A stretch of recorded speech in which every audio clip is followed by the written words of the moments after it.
you know what? If I'm going to see a UFO, I'm not telling anyone, because then it's like, that poor guy from the X-Files, he's missing the show. And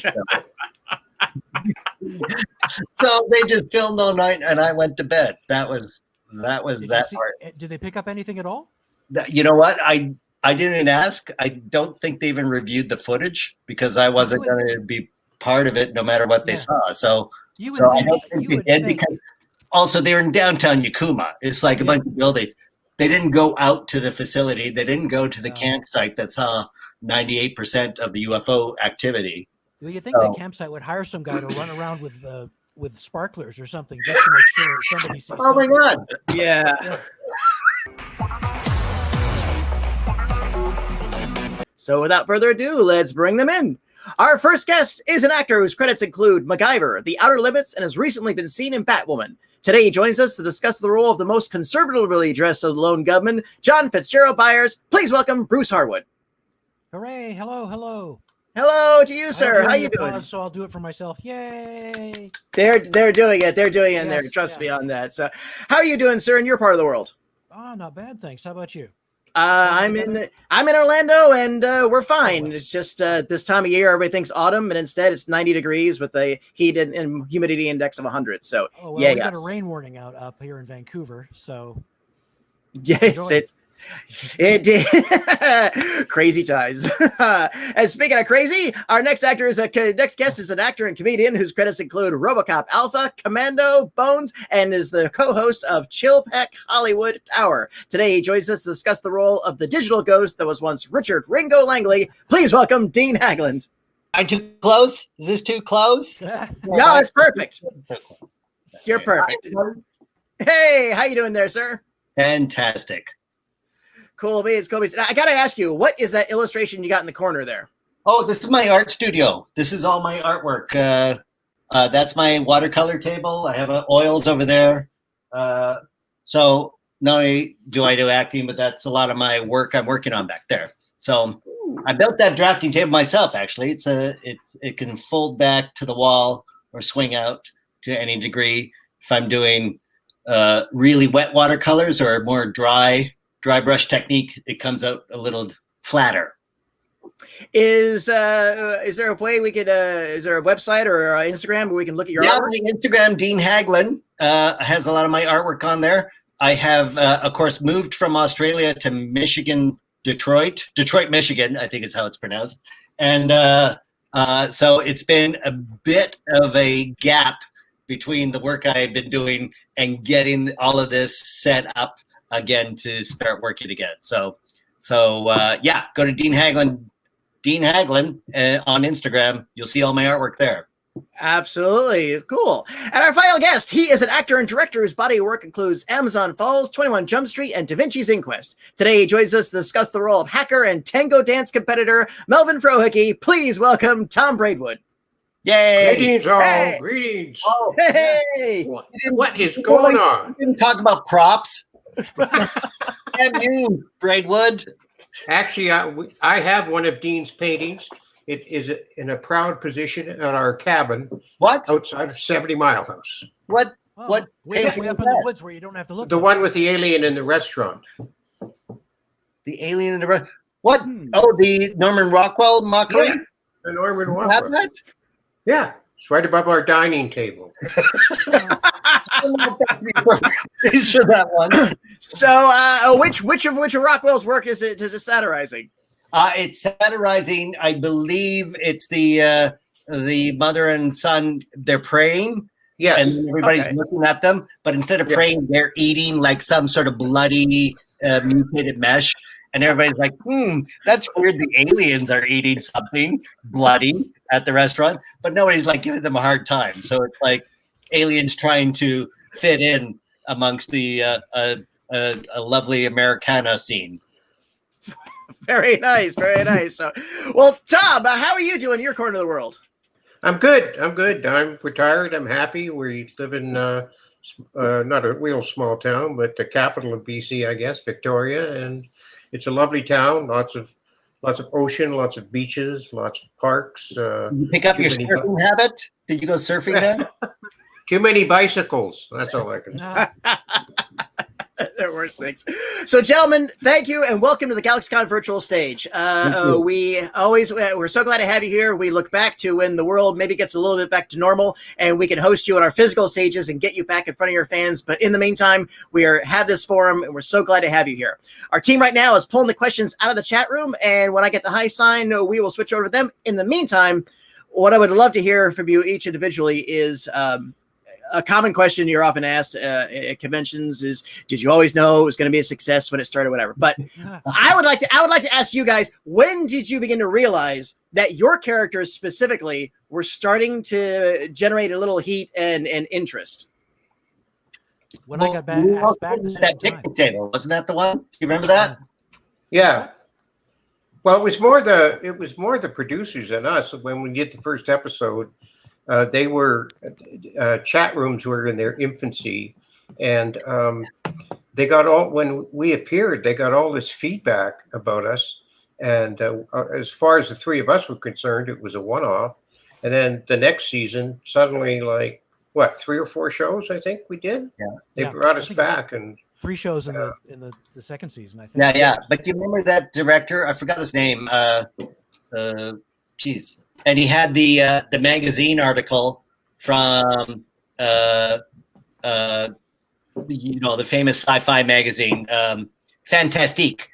Oh yeah. Fantastique. Yeah. And there was a review of us Mm-hmm. that said, "Oh, we stole the show."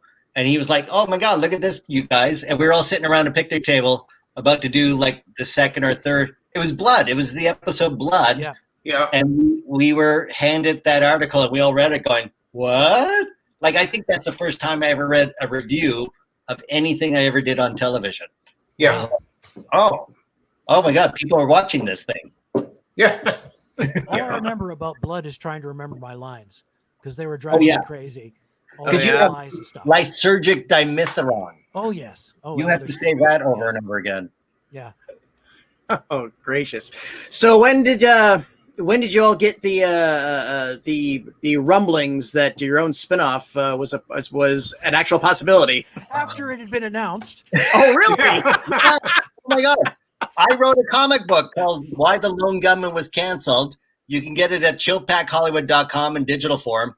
But basically, it lays out how we heard about it at a press dinner. Right? A guy from Vancouver took me aside. I took you guys aside. And then I got all sort of paranoid going, oh, well, you know why they haven't told us? They're going to recast us. They're going to recast all the Lone Gunmen with like Luke Perry and, gang stars. And that's why they haven't told us there's a series coming, because it's all these different actors coming in. And then from there, the comic book continues of our personal journey through the whole rigmarole. In your opinions, are they really dead? Tom. Good question. I don't think so, but I think we found a back door somehow. I think Bruce figured something out for us. Yeah, and an antidote, which I just had on me at the time. Oh wait, you can take this. We're fine. Let's get out of here.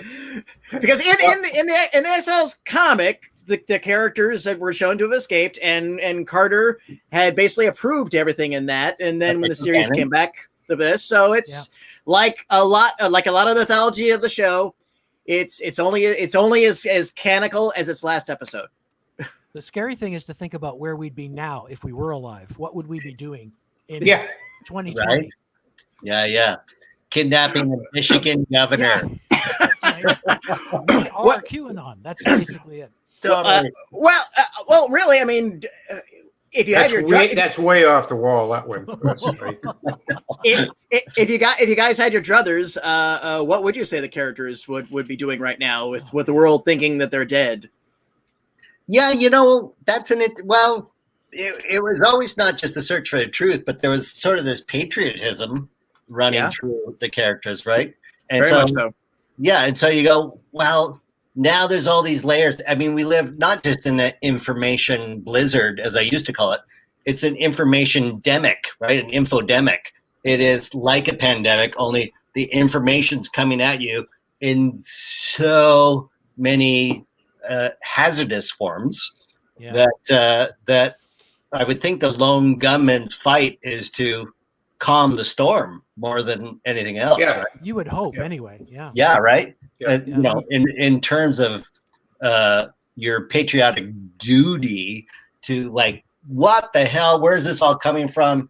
Like, calm the sea so that everybody could just get their head together. Yeah. And you know, and talking from the state of Michigan, this is, you know, kind of more apropos than the joys of Vancouver Island.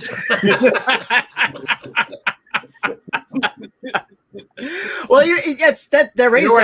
What I like about Vancouver Island is like our premier announces an election, and it happens a month later, not 4 years later, like a month later. I know. It's been 4 years of campaigning here. It's hard to come through my mail slot every It's like day. insane.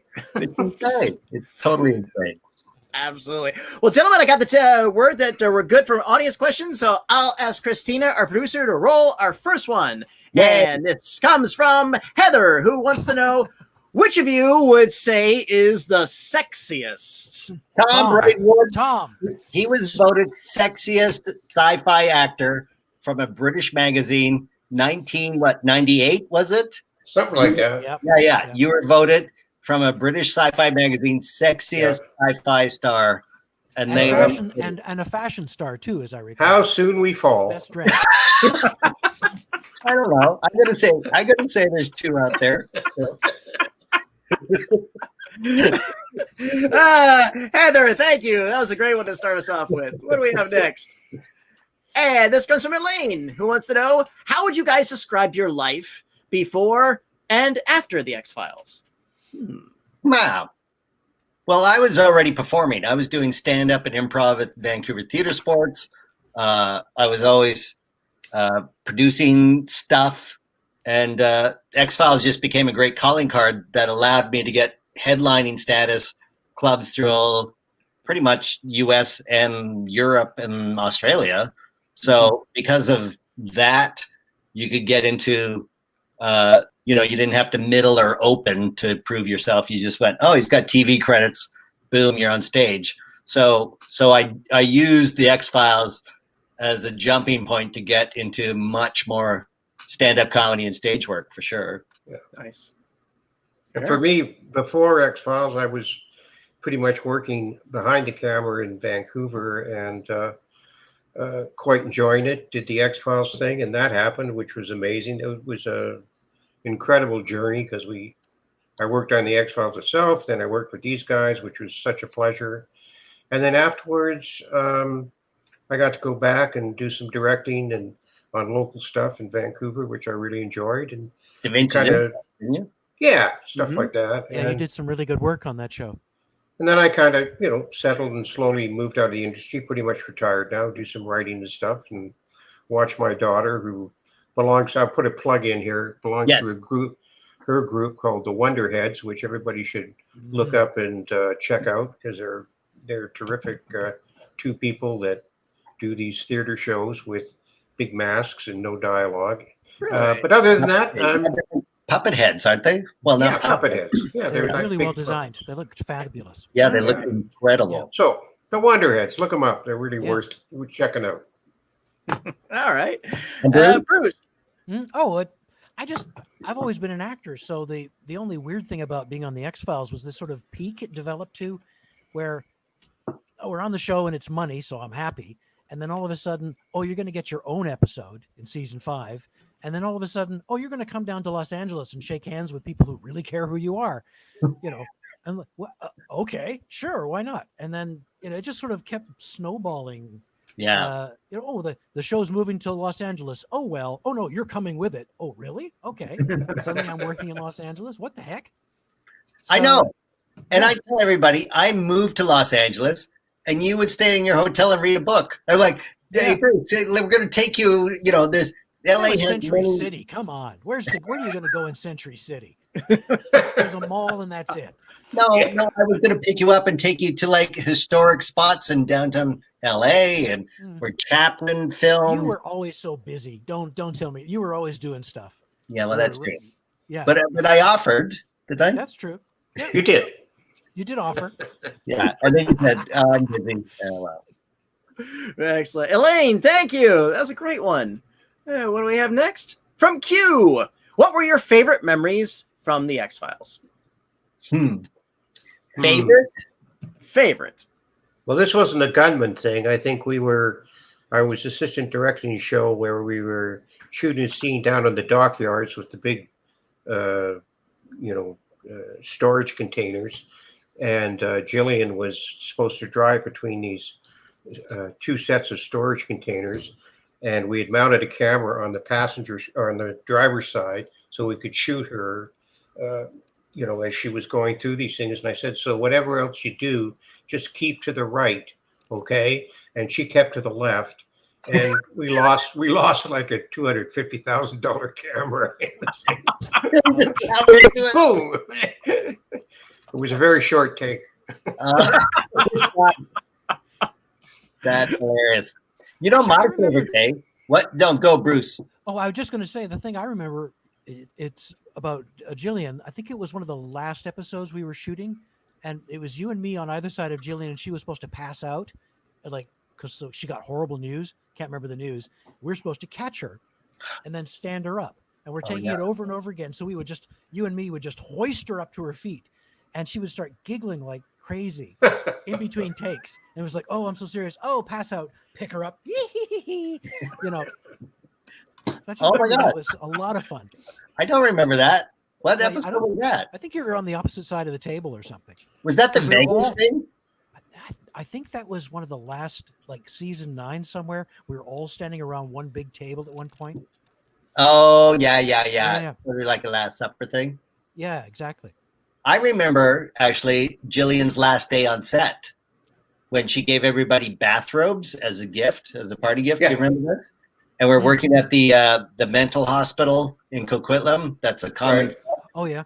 And you and me had to go to the C bus terminal at 7 a.m. to do a CBC interview in a parking lot. Do you remember this? Yes, I do. We're going to be shooting all night long. We have to get up at 7 a.m. to do an interview about the Lone Gunman with Ralph Ben Murgy, of all things. And listen, so we do a 7 a.m. live interview for Toronto. Then we go to set. It's an all-day thing.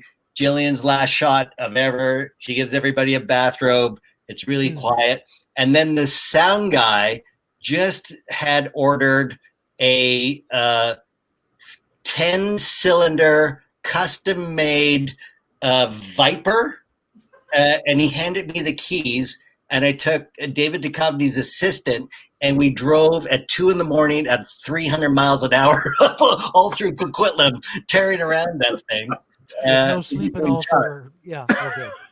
I didn't think I invited you, Bruce. I think you were sleeping in the trailer, but in the middle of the night, I was driving this crazy 10-cylinder Viper at way too high speed. So who still has the bathrobes? I gave my bathrobe to my sister. I think I've got mine somewhere. I don't remember what happened to mine at all. It's a burgundy thing, right? It's a burgundy bathrobe with a little embroidered quote or something. Do you remember it? Yeah. No, Yeah. I've talked about it. What, yours is in a garage sale, Bruce? What the hell? I don't think I actually got it. I don't think I actually got one. We all got one. The other general memory for the three of us is when we started to work in LA and they would fly us down there. They would always shoot us on Friday night. We would be the last thing being shot on Friday night. Right. So that, everybody else could go home. And so there we are at 3 o'clock in the morning, hanging on ropes and doing all this crazy stuff. It was but it was always the same. It was, when do we shoot? No, never mind. We're shooting Friday, right? I remember hanging on the ropes because I remember it got into my groin area in a really, really bad way. And then in the end, they had to sit me on a step ladder to keep my voice at the right level. I remember us. I still have a photo of me rappelling, and then you being. And I'm sitting on a step ladder, going. Have you gone mountain climbing since then, Bruce? I haven't had. Not repelling, that's for sure. I'll free climb if it comes to that. Oh my God. Q, thank you. That was a Thank fun you, one. Q. What do we have next? This was from Krista. Is there something different you wish the writers had done with your characters? Different. Well, the writers were brilliant. I mean, gee whiz. You go. No, because like, hey, Vince, Chris, Frank, John, most brilliant writers of television. I have an idea. What if I did this? I wish they put Byers in turtlenecks occasionally. That's a wardrobe thing. Yeah. That is strictly a That's wardrobe thing. Yeah. No, I mean, we can't complain. They got us our own show. So Yeah. what can we say? and you look at the work they did. I mean, gee whiz, Vince Gilligan doing Breaking Bad and Better Call Saul. How, and that talent was already coming through because he was writing Lone Gunman episodes. Yeah. He put more words in my mouth than my ex-wife, really. So,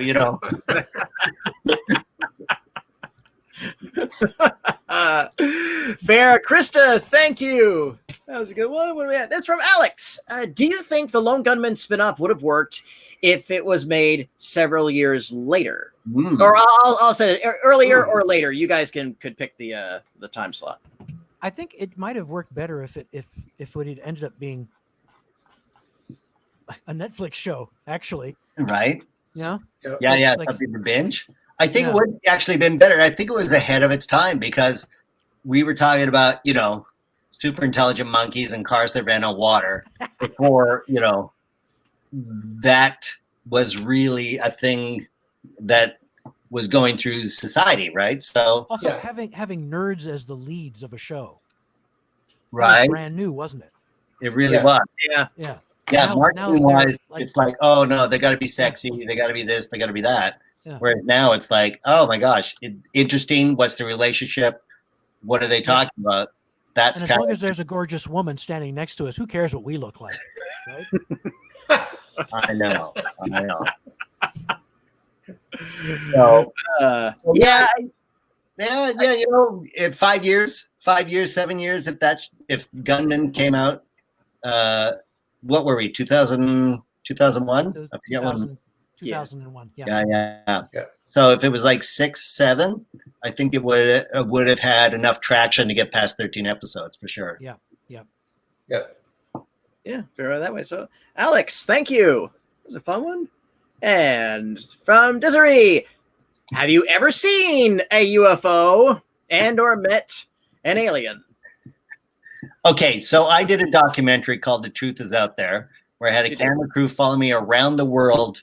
2009, and we went to Yakima, Washington, which is renowned for UFO sightings. There's even a campsite that you can sign on to that they guarantee 98% you will see a UFO, because in Yakima there is some sort of top secret military installation of satellite array that's in a valley that it's worse than Area 51. You can sort of see one little thing from the road, but there's all these signs and barbed wire. Nobody's ever got into the Yakima military installation. And from there's all these sightings of like stuff. So the camera crew says, we got to go to Yakima.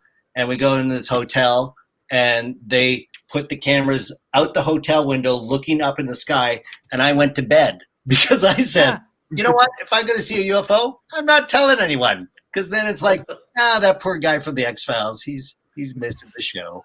And,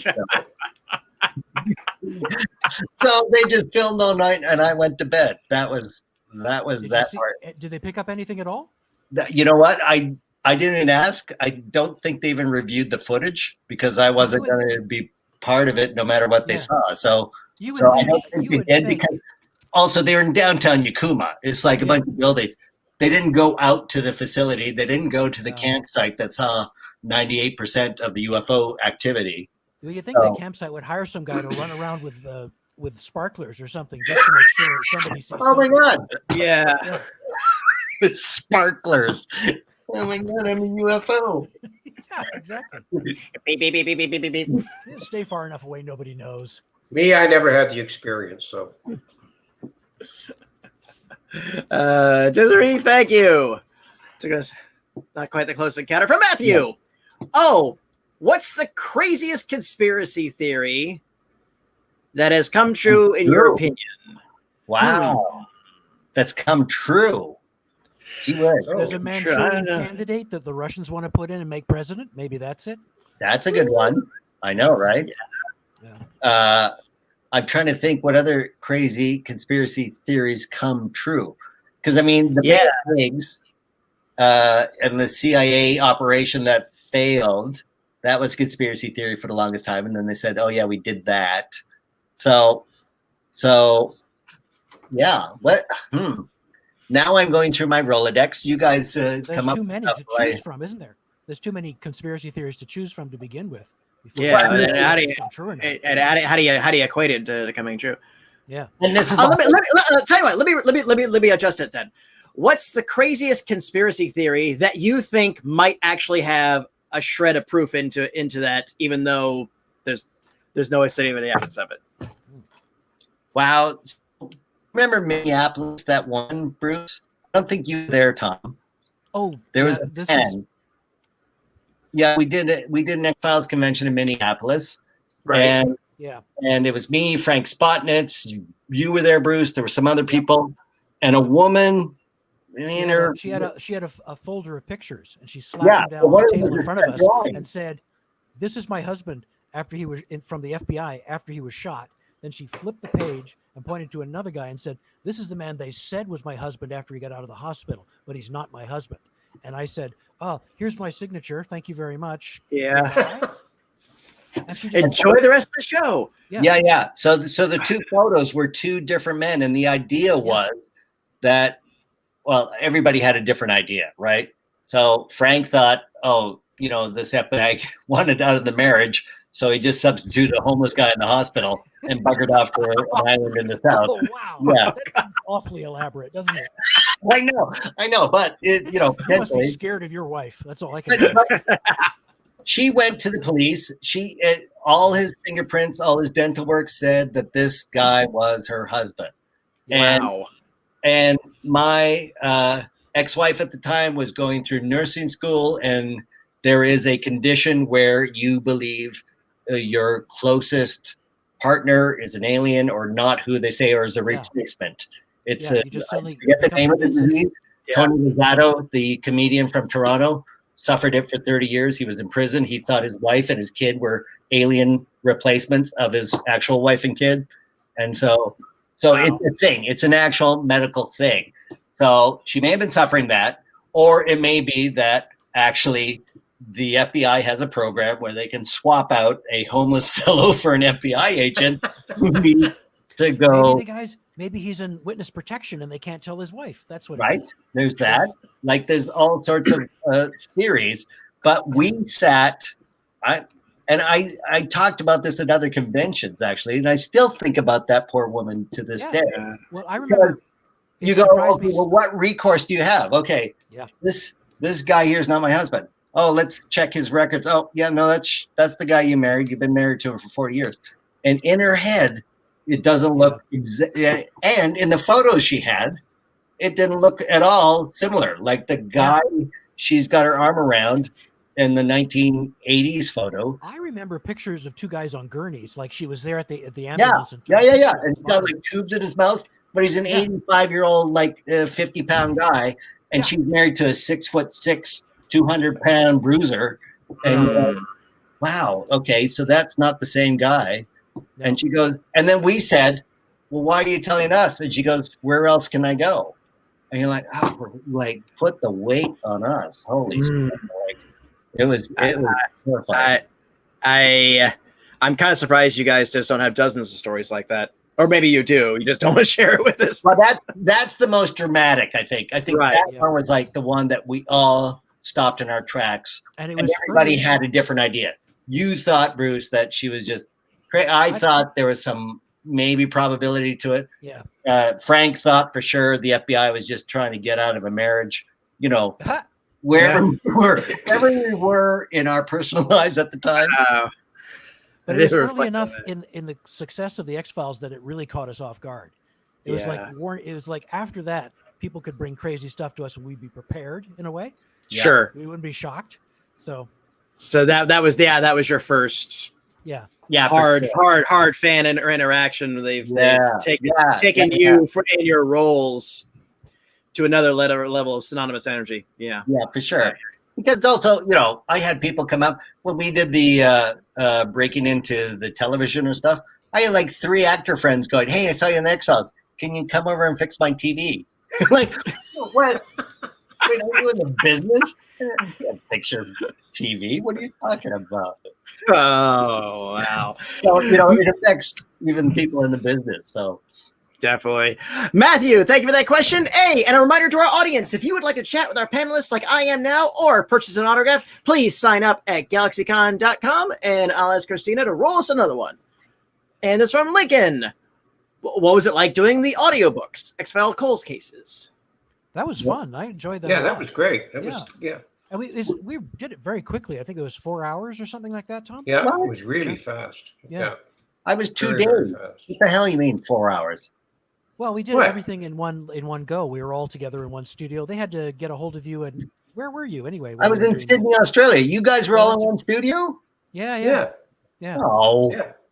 Yeah, we were. Yeah, they sent the director to Vancouver to work with us. So. Oh. Yeah. I was in Sydney. I had the guy on the phone. I had another actor who was in 29 Steps or 39 Steps on the West End show. He was like a voiceover guy in Sydney. So he was on the phone. I could hear the director in my headset, but then the actor guy was there in the room with me, sort of like jamming on stuff. And then it took 2 days. I remember having to come back because there was a whole thing where Langley gets high as a kite and he's at a rock concert or something like that. And it was just managed to get more work out of this than the other two of us. You know? I don't know how you do that. So I managed to drag it out by screwing up many takes and I could get a second day out of this. Did either of you two guys ever heard these tapes? Heard the books? A lot of them, and then the link I was sent suddenly became inactive, so I didn't get to hear the whole thing. Right. It sounded pretty good. It did sound pretty good. There was, to my mind, I could hear the difference between Sydney, Vancouver, and Los Angeles, though. So the mixing had a little funny issue, but I think that's also because I was super sensitive to what I was hearing in my cans and what. Well, these guys, I think, was it for Audible that they worked? I think so. They usually told me usually when they record they get everybody in one location. Yeah. They do it all at once, and they often went to live locations rather than studios to get it recorded. Yeah. So it gives a vitality to the audio that we didn't necessarily have access to with all this mixing things together that we were doing from different locations and stuff. In fact, I think the director said he had 22 different studios to deal with. Yeah. Because we were all solo spread around the world. Yeah, he was doing with people in New York and London. As well as Vancouver. Jilly in London, and then Jilly was shooting something, and so she was also in South Africa. So they had to split it up between the London studio and the South African studio or something. Yeah, it was crazy. Yeah. Mm-hmm. So, when you moved to Australia, boy, you were like always the last one they could track down, weren't you? I really was, and that was hilarious because then. I went to that convention in Hartford, Connecticut, and Bruce said to me, "Oh, they're looking for you." I go, they could just email me, for crying out loud. No, casting is looking for you. So I call them and they go, "Oh my God, where are you?" I go, "I'm Sydney, Australia." "Oh, okay. We want you to come and do an episode, season 10, right?" "Okay. Well, I had knee surgery, so I can't fly coach." "Okay, great." And then they said, "Okay, so here's the thing. Originally, they're going to fly me 14 hours, pick me up at the airport, drive me to set, shoot all night, drive me back to the airport, and then fly me back home. No hotel." It's like literally come off, just do the episode, and then get back on a plane and do another 14 hours and go to bed back in Sydney. You're like, what? That's ridiculous. And then stuff got moved. So originally it was a Friday shoot, and then it was a Tuesday shoot. So they brought me in the weekend. So even in season 10, you were still the Friday guys. Yeah. Oh yeah. That never it was changed. Instinctive, you know. It was always the Friday guy. Like, I think now how many times I saw the sunrise on Saturday doing the gun. It's like more than a handful for sure. But then season 11, only I did that one, right? Because I was in the virtual. Our photos showed up, but that me and Tom, but that was all. Yeah. And the great. And that one was good. Again, they fly me from Sydney, Australia. And it's a Monday shoot. So they fly me Friday. I'm in the hotel. I see family and friends that are still in Vancouver. And then my pickup time is 5:15 a.m. I'm on set at 6, hair and makeup by 6:30. I am in a single plexiglass where I see my own reflection, and the lens is here, and I'm lit in a circle in a room by myself. Director, everybody else is in another room. I do all the scenes into a plexiglass where I see myself. It's like acting in a mirror, weird as hell. And then after 40 minutes, by 7:10, they go, great, Dean's wrapped. And no other actor. David and Jillian aren't coming till 8:30. All the other actors not coming till 9. So 7:30, I like, thank you very much. They take off my wardrobe, my wig, and then they go, great. And I'm like, oh, okay. And I go back to the hotel, I go to bed. Like, that's season 11. That was how fast that went. And then I'm put all through the episode. So it's like, wow, I know. That's showbiz. That's showbiz, man. Yeah. Lincoln, thank you. That was like, It was like fun one. Oh, go ahead. No, but Tom, go ahead. No, it's just like when we heard, as Bruce said earlier, we were the last to hear that they were going to do a series called The Lone Gunman. And the three of us thought, well, did anybody bother to check if we were all alive? I mean, I know, right? It's crazy. Yeah. Anyway.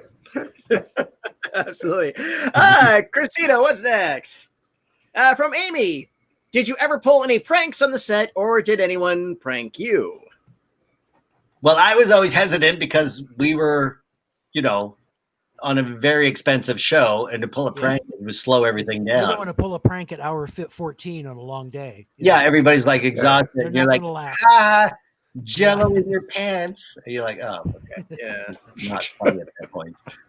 So I never did. Tom, but you must have, because you were always there, you must have had more pranks or seen more pranks. No, there weren't a lot of pranks on X-Files.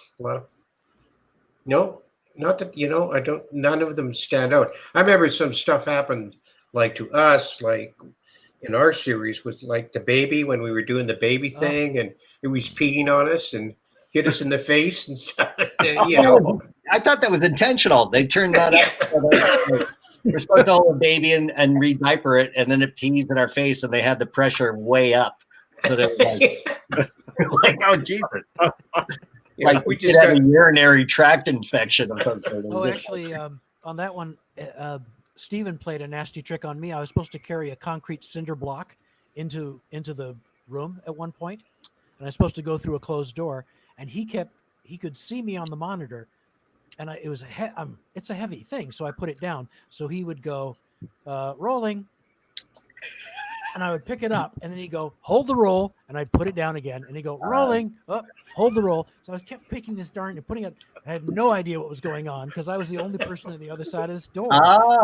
He didn't tell me until we did the commentary track for the DVD that he'd been doing that to me.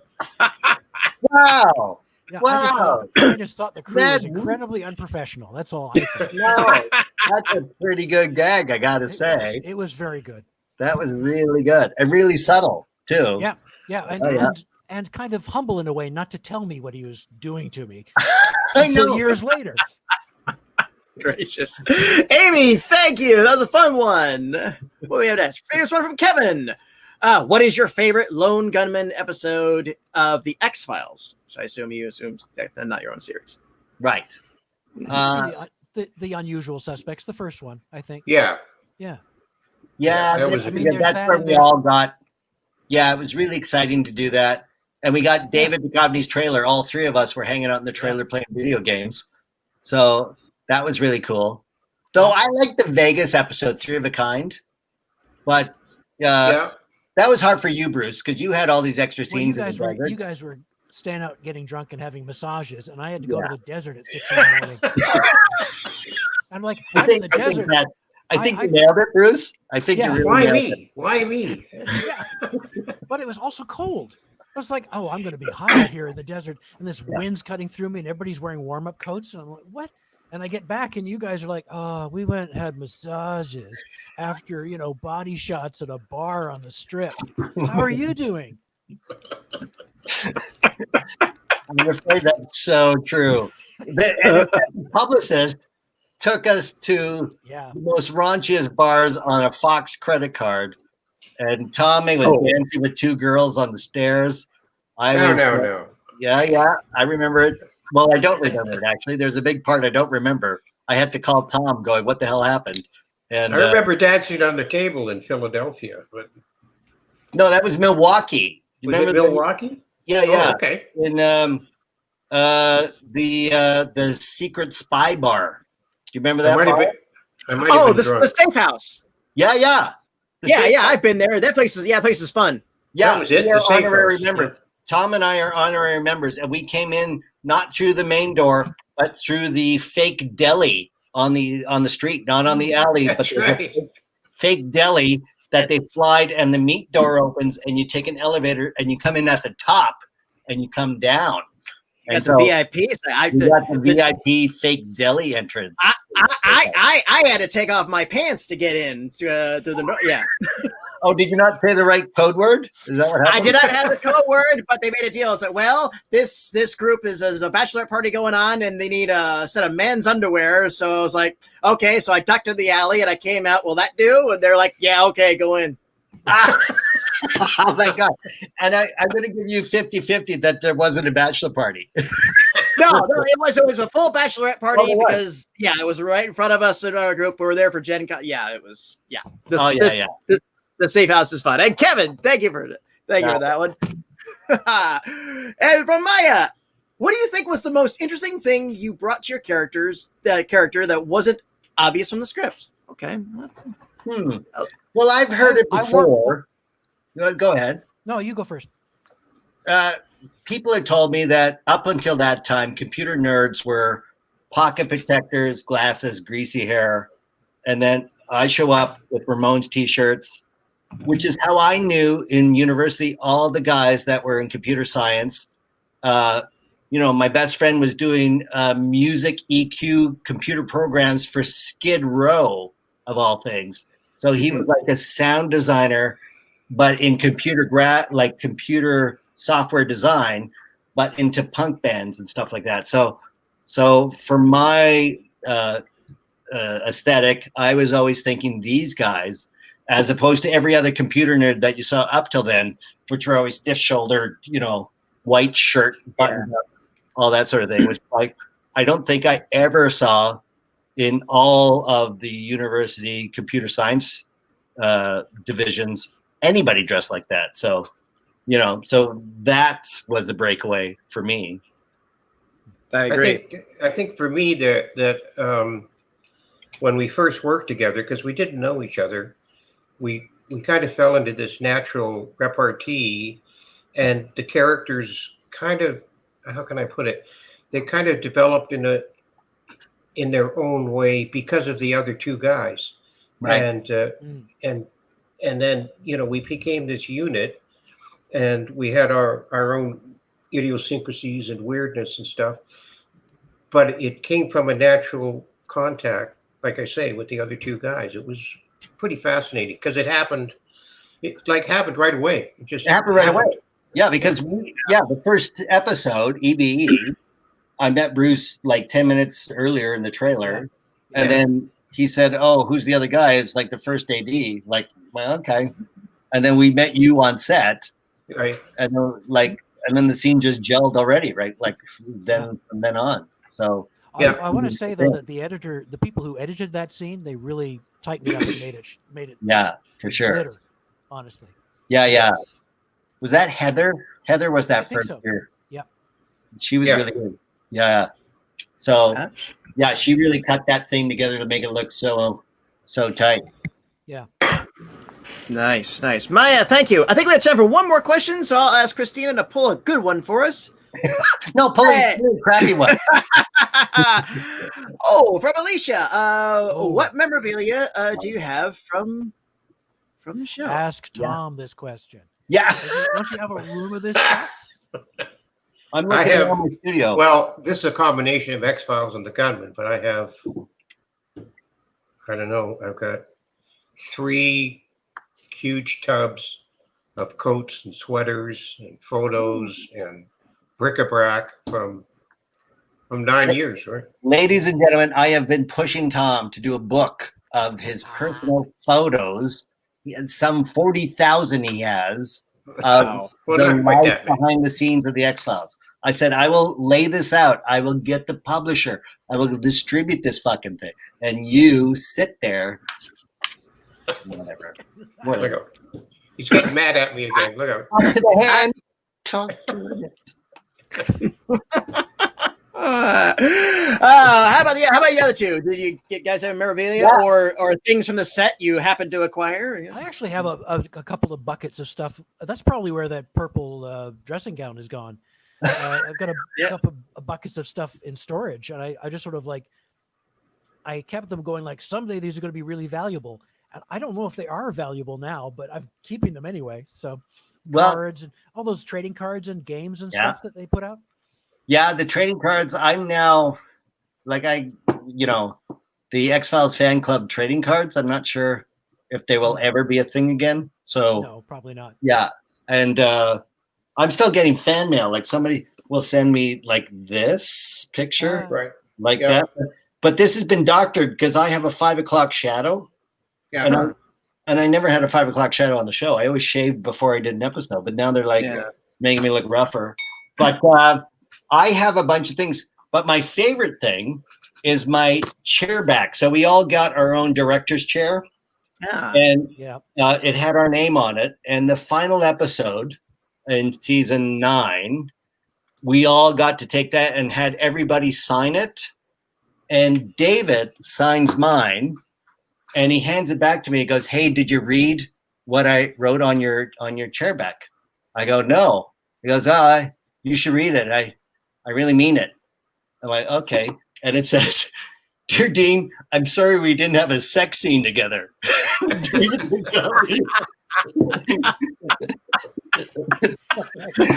Wow. Well, better frame than that. That's an X-Files. And his deadpan humor. He doesn't smile or anything. He goes,